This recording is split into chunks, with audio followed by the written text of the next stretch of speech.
එතකොට ප ဋ ාණය කියන්නේ මොකද්ද?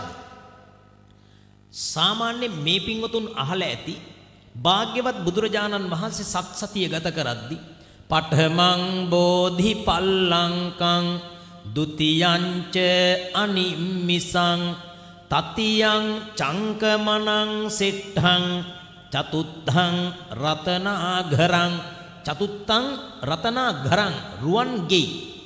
ඒකට රුවන් ගෙයි කියලා නම වැටලා තියෙන්නේ රත්තරන් වලින් හදපු නිසාද? නෑ. මොකද හේතුව? රුවන් බඳු ධර්මය එහිදී මෙනෙහි කළ නිසා.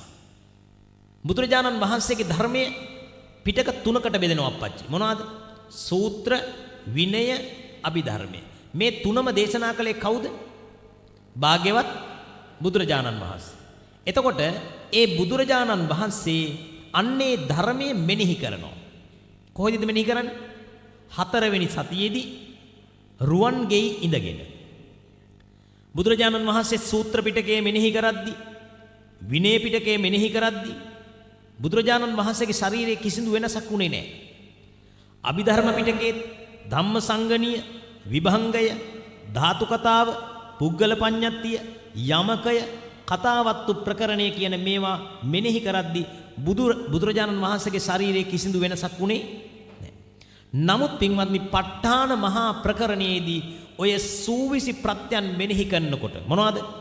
හේතුපච්චයෝ ආරම්මන පච්චයෝ අධිපති පච්චයෝ අනන්තර පච්චයෝ සමනන්තර පච්චයෝ සහජාත පච්චයෝ අඤ්ඤමඤ්ඤ පච්චයෝ නිස්සය පච්චයෝ උපනිස්සය පච්චයෝ පුරේජාත පච්චයෝ පච්ඡාජාත පච්චයෝ ආසේවන පච්චයෝ කම්ම පච්චයෝ විපාක පච්චයෝ ආහාර පච්චයෝ ඉන්ද්‍රිය පච්චයෝ ඥාන පච්චයෝ මග්ග පච්චයෝ සම්පයුත්ත පච්චයෝ විප්පයුත්ත පච්චයෝ අත්ථි පච්චයෝ නත්ථි පච්චයෝ විගත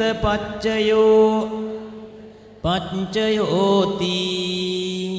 මේ සූවිසි ප්‍රත්‍ය මෙනෙහි කරනකොට ඔය නම් ටික විතරක් නෙමෙයි, නම් ටිකට කියන උද්දේශපාලිය. මොකක්ද අම්මා කියන්නේ?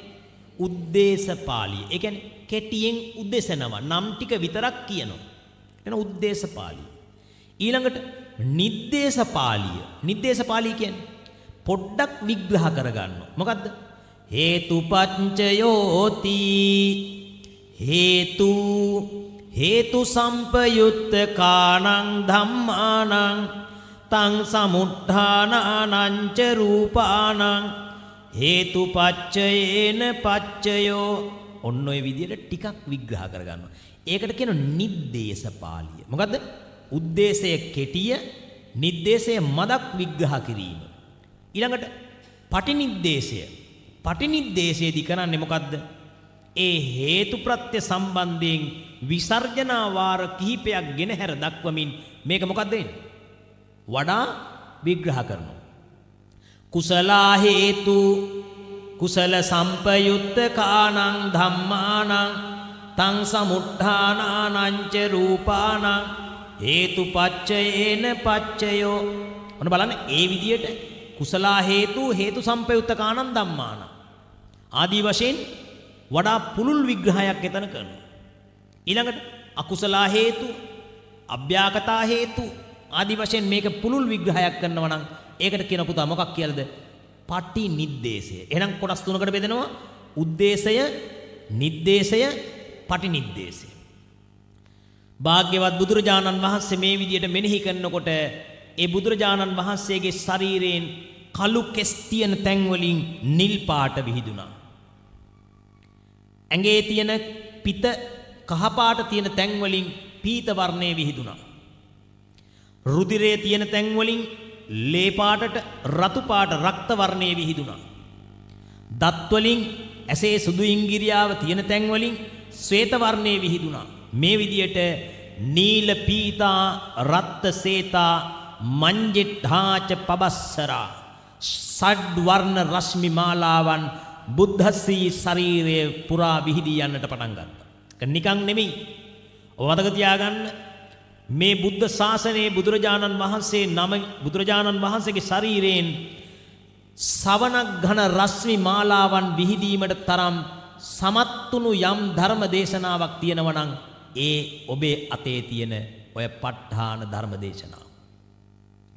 වෙන කිසිදු ධර්ම දේශනාවක් නෙමෙයි මේ ප ဋ ාණ ධර්ම දේශනාවයි සවනක් ඝන බුදුරස් මාලා විහිදූ ඒ උත්තරීතර ධර්ම පරියාය.